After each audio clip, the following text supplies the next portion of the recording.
বন্ধুরা, আপনাদের YouTube channel Bangla health টকে আপনাদের সকলকে স্বাগতম। বন্ধুরা, আজকের এই ভিডিওটিতে আমি আপনাদের সঙ্গে আলোচনা করব এমন একটি রোগকে নিয়ে, যে রোগটিতে আমরা সকলেই প্রত্যেকেই কখনো না কখনো ভুগেছি। হ্যাঁ বন্ধুরা, আজকের এই ভিডিওটির আলোচনার বিষয় অনিদ্রা বা নিদ্রাহীনতা, যাকে ইংরেজিতে আমরা বলে থাকি ইনসোমিয়া। বন্ধুরা, আজকের এই ভিডিওটিতে আমি আপনাদের সঙ্গে শেয়ার করব অনিদ্রা রোগ দূর করার 10টি প্রাকৃতিক ঘরোয়া উপায়, যার মধ্যে থেকে আপনার সুবিধা মতো যে কোনো একটি প্রয়োগ করলেই আপনি চিরজীবনের মতো এই রোগটির হাত থেকে মুক্তি পেয়ে যাবেন। হ্যাঁ বন্ধুরা, আজকের এই ভিডিওটি দেখবার পরে আপনাকে আর ওষুধের দোকান থেকে ঘুমের ওষুধ কিনে খেতে হবে না। আর বন্ধুরা, আমি যে ঘরোয়া রেমিডিগুলো আপনাদের সঙ্গে শেয়ার করব, সেগুলো যেহেতু সম্পূর্ণ প্রাকৃতিক, ফলে তার কোনো ক্ষতিকর পার্শ্ব প্রতিক্রিয়া বা সাইড এফেক্টসও কিন্তু নেই। আধুনিক জীবনযাত্রার অন্যতম সঙ্গী হলো স্ট্রেস বা টেনশন। তাই প্রাত্যহিক জীবনে বিভিন্ন কাজের চাপের মধ্যে দিয়ে এরা অবাঞ্ছিতভাবে আমাদের শরীরে প্রবেশ করে, যার ফল হিসেবে দেখা যায় মানসিক দুশ্চিন্তা,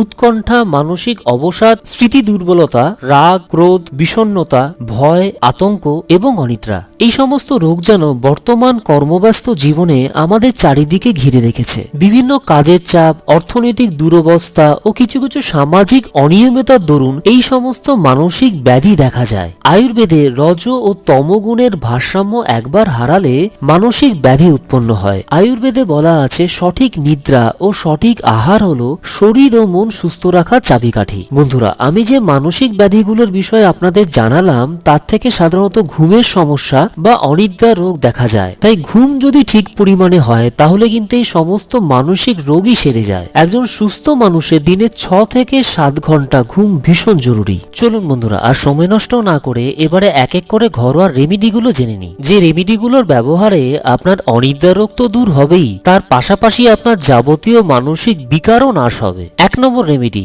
1 গ্লাস দুধে 1 চামচ মধু মিশিয়ে রাতে শুতে যাবার ঠিক 30 মিনিট আগে পান করুন। 2 নম্বর রেমিডি, তিল তেল বা ব্রাহ্মী তেল বা জুই তেল বা নারকেল তেল রাতে শুতে যাবার আগে মাথায় ও পায়ের তালুতে মালিশ করুন। 3 নম্বর রেমিডি, 1 কাপ আমন্ডের দুধ রাতে শুতে যাবার ঠিক আধ ঘন্টা আগে পান করুন। 4 নম্বর রেমিডি, 1 গ্লাস গরম দুধে 1 চিমটি এলাচ ও 1 চিমটি জায়ফলের পাউডার মিশিয়ে ঘুমোতে যাওয়ার আগে পান করুন। 5 নম্বর রেমিডি, হাফ চা চামচ ভাজা সাদা জিরে পাউডার গরম দুধ বা জলের সঙ্গে মিশিয়ে সন্ধ্যের সময় পান করুন। 6 নম্বর রেমিডি, ব্রাহ্মী শাক ঘিয়ে ভেজে গরম ভাতের সঙ্গে দিনে 2 বার খান। 7 নম্বর রেমিডি, শুষ্নী শাক রান্না করে দিনের মধ্যে একবার খেলেই আপনার খুব ভালো ঘুম হবে। আপনি প্রয়োজন বোধে এই শাকটি দিনের মধ্যে 2 বারও খেতে পারেন। 8 নম্বর রেমিডি, পাট শাক সেদ্ধ করে এর জল 1 কাপ পরিমাণ সন্ধেবেলায় পান করুন। 9 নম্বর রেমিডি, অশ্বগন্ধা মূলের পাউডার 3 থেকে 6 গ্রাম গরম দুধের সঙ্গে দুপুরে ও রাতে খাবার পর খান। এতে আপনার অনিদ্রা রোগ তো দূর হবেই, তার পাশাপাশি আপনার স্নায়ু ও মন দুই ভালো থাকবে।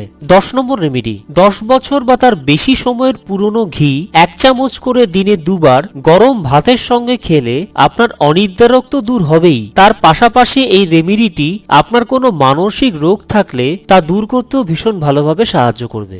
বন্ধুরা, আজ এই পর্যন্তই। ভিডিওটি দেখবার জন্য আপনাদেরকে অসংখ্য ধন্যবাদ। যদি ভিডিওটি আপনাদের ভালো লেগে থাকে, আপনাদের সামান্যতম কোনো উপকারেও এসে থাকে, তবে ভিডিওটিকে অবশ্যই লাইক করুন। আর এই ভিডিওটি ফেসবুক, টুইটার, ইনস্টাগ্রাম এবং অন্যান্য সোশ্যাল মিডিয়া সাইটে, হোয়াটসঅ্যাপে শেয়ার করুন, যাতে আপনার সাহায্যে আপনার বন্ধুরাও বিভিন্ন হেলথ রিলেটেড প্রবলেম থেকে ঘরোয়া উপায় মুক্তি পেতে পারেন। আপনাদের মতামত কমেন্ট সেকশনের মাধ্যমে আমাকে লিখে জানান যে আপনারা ঠিক কোন ধরনের বিষয়ের উপর ভিডিও চাইছেন, এবং এই ধরনেরই আরো ভালো ভালো ভিডিও দেখবার জন্য বাংলা হেলথ টক ইউটিউব চ্যানেলটিকে সাবস্ক্রাইব করে নিন। আর পাশের বেল আইকনটিকে ক্লিক করে অল নোটিফিকেশন অন করে নিন, যাতে আপনি আমার চ্যানেলের সমস্ত ভিডিওগুলোকে সবার প্রথমে দেখতে পারেন। বন্ধুরা, আবার আমি ফিরে আসছি খুব শিগগিরই আরো একটি নতুন ভিডিওকে সঙ্গে নিয়ে। ততক্ষণ পর্যন্ত প্রত্যেকে ভালো এবং সুস্থ থাকবেন।